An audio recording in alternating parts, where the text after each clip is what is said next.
This is Skylar Gray, and you're checking out Animal Status. Animal Status only on Shade 45. My name is DJ Wonder, and tonight I gotta set the fire because we're inducting a new member of the Midnight Society, and I'm very excited about this one. And her name is Skylar Gray. What's up, Skylar? How are you doing? What's up? Oh boy, just got done listening to a lot of your discography, so I'm in a very somber mood right now. I don't know what your music does to me, but it puts me, it calms me, but it also makes me cry a little bit. Is that the intention? Oh, that's the intention, yeah. Okay. I'm making an album right now that's pretty much all songs to cry to. Right. Well, I want to go back real quick just to your past. You grew up in a musical household. You're in like a folk band with your mom. How was it growing up in a house like that? I didn't have any like real music around me as a child. I kind of like learned it on my own. How was it for you growing up? I mean, I don't even remember not doing music. I feel like I popped out singing. Wow. It was crazy. Like my dad was in a barbershop quartet, and my mom was a Celtic harpist. So it was very eclectic mix of different influences my whole childhood. Nice. And then you were like kind of thrown into the big time, like around age 17, you got signed to like a production deal for Universal, or publishing deal, excuse me, for Universal. So do you think, looking back now, was there anything you kind of like missed out childhood wise from jumping into the business so early? I think I missed out on stuff, but intentionally. Like I saw other kids doing stuff that just didn't interest me. Right. I just wanted to work. I just wanted to grind and make music and play shows. All right. Is there anything like later on in life, now that you're like, have the freedom to pretty much like do whatever you want, that you've gone back and kind of like, maybe it's like visiting Disney World or like purchase something that you maybe wanted as a kid that you couldn't get? That's actually funny. I've never been to Disney World. Never. That's like that's my favorite place of all time. I hear it's like, is it the happiest place on earth? I mean, it can be. I thought that was like the slogan. I don't know. Yeah. I've never been there. That would be cool to do. Nice. All right. Well, maybe this is your year. Who knows? Yeah. Listen to your new solo single, "Partly Cloudy with a Chance of Tears." It's a very, like we talked about earlier, somber song. It's a sad song. And if you're happy in your personal life, how do you like get inspiration to like write and record a song like this? I don't know. I think I'm just one of those people that kind of enjoys to be sad. Like I love to watch sad movies and stuff. Mm-hmm.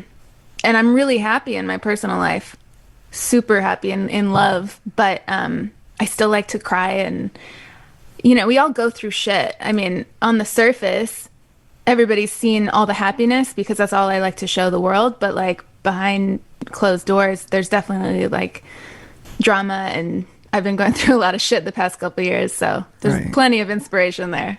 Okay. And then you started like a sad girl art collection on your Instagram. Are those paintings, are they like kind of a reflection of you at all?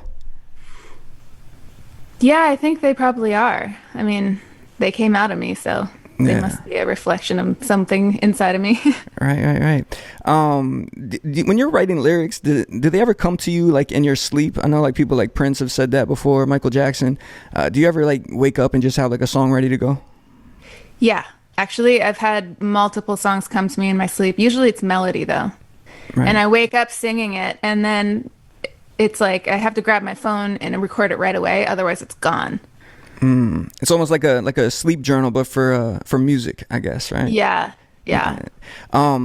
Now, and like you said, you like feeling sad. You like recording songs that kind of have a similar tone. Do you ever like write for other artists, just like maybe like a corny pop song or something like that you probably never would perform? But do you have like a folder of those somewhere? Yeah, I have done a lot of that, and actually, like within the last year, I stopped doing that because I was like, what the fuck am I doing? This is not me. This is not fun. I was just trying to like make money or something. So I was like writing all these songs I didn't like and giving them to other artists. And then I'm like, life's too short to be spending my time doing art that I don't love, Now, songs like Make It Through the Day, I was listening to it. It's definitely got like a rap flow to it. It's almost like Amigos, kind of like triplet. When you're in the studio, do you have to keep up with kind of like the newest trends? Because flows like change every couple years, whether Drake or Migos or somebody else like kind of like sets the tone. Do you pay attention to that? I did, but again, like I stopped doing that because I realized I wasn't really making the art that I wanted to make. I was trying to chase something.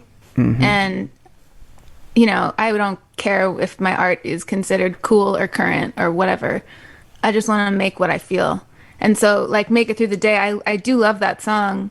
I put that out a year ago, but I was definitely like chasing a sound and a flow that I felt was current rather than just doing what I wanted to do.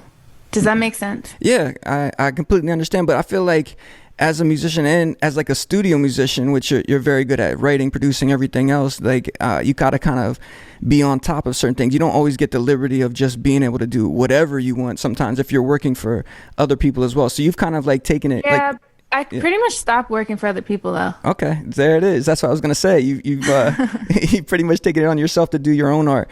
Yeah. But then you also have like you did a cover song of Travis Scott, Goosebumps. So there must be some stuff that you listen to or actually like. Is there another? Oh, definitely. Yeah, yeah. I love the stuff. It's just that is it me, you know? Right, right, right. That's the question. Am I trying to be something I'm not? And I'm sick of doing that. But would you do any current song, a cover of something that you're feeling right now? Of a current song Yeah. that's out like popular right now? Ooh, I don't know. I usually do covers of like old songs. Right, right, right. Well, think about it. It's okay. Don't want you to have to rack your brain on this one, man. Because I feel like you're very involved in the process of getting your new album together, and you're probably focused on your own stuff. Do we have any idea on when that might be coming out? I'm hoping early 2022. I'm gonna probably drop a few more singles leading up to it. Nice. All right, and then also off of Leaving Heaven, off of Music to Be Murdered by, that's Eminem's album, you became like the first female producer of an Eminem record. Yeah, that's crazy. Yeah, that's really dope. What's your process of like putting a record together? Do you usually come up with melody, lyrics, and stuff, and then you come up with like the music? And do you work on the music yourself? Like, are you like banging out like the drums and stuff in the studio? Yeah, fully. Like with Leaving Heaven, it started with a lyric concept. Actually, my fiance and I wrote it together, and he had this title, Leaving Heaven, and I thought it was super dope. So I like turned it into a hook, and then I envisioned the production on it. And production's not my forte, but I've taught myself how to do it out of necessity because a lot of times I get with producers and I'm trying to tell them what I want, and it's like not translating. So I just decided to like learn how to do it myself. And like Leaving Heaven, I just, built that track out myself. Nice. And then who's your favorite music producer right now, would you say? I don't know. I don't know if I'm like super up to speed on like all the producers out there right now. All right, well, I guess I'm like such in a bubble. I live in Napa Valley, California. You're in my studio. This is my little world, and I'm a homebody, and I'm like out of the mix on everything. Well, that's great because your music doesn't sound like anything else. Now, we played Last One Standing off the Venom Let There Be Carnage movie. It's your latest like contribution to soundtracks, and you did stuff with Aquaman, Suicide Squad, 50 Shades of Grey. Why do you think your voice like kind of lends itself to big productions? I have no idea, but I know that I'm passionate about making music for film. I think that film is the ultimate art form. It's all these different things coming together to tell a story and get an emotion across, and I love to be a part of that. Right. Now, do you get to preview these films before you record for them, or they give you kind of like a plot idea or something like that? Like how Sometimes it really depends on the situation. But this one, Last One Standing, was actually a hook in a track I had laying around for like 10 years. Wow. And it came back up when Sony Pictures wanted it for Venom. And then we started, figuring out what rappers to put on it. Okay. So it all came together around Skylar Grey, just so you guys know. Now, do you ever think of acting? You were in Magnum PI, and the video for Partly Cloudy with a Chance of Tears, you're doing some acting in that as well. Is that a passion of yours at all?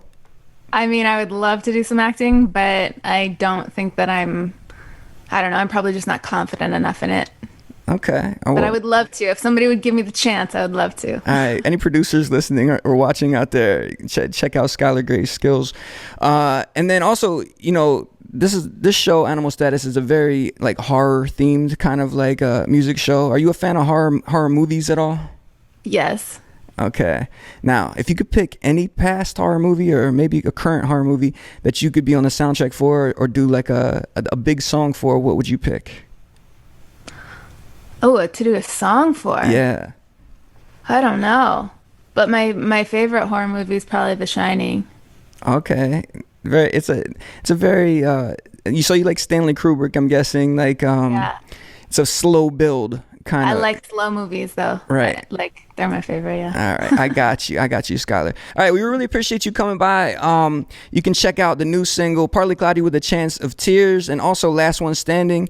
And if you're listening to Shade 45, you're definitely gonna hear that, so don't worry about that one. And then we're looking out for the new album as well. Anything else that we need to think about within the next maybe 6 months or something? I definitely have some more collabs on the way, so keep an eye out for that. Hip hop or other genres? Definitely there's a hip hop one, there's an EDM one, actually two EDM ones. Oh yeah, I heard a snippet of was it Elenium Yeah. played it in a festival that's coming out soon, right? Yeah, he teased it live, so I don't know when the song's gonna come out, but really love that one too. All Very right, excited. man. We really appreciate it. I'm gonna go put the fire out there. You're officially a member of the Midnight Society, Skylar, and this is Animal Status only on Shade 45.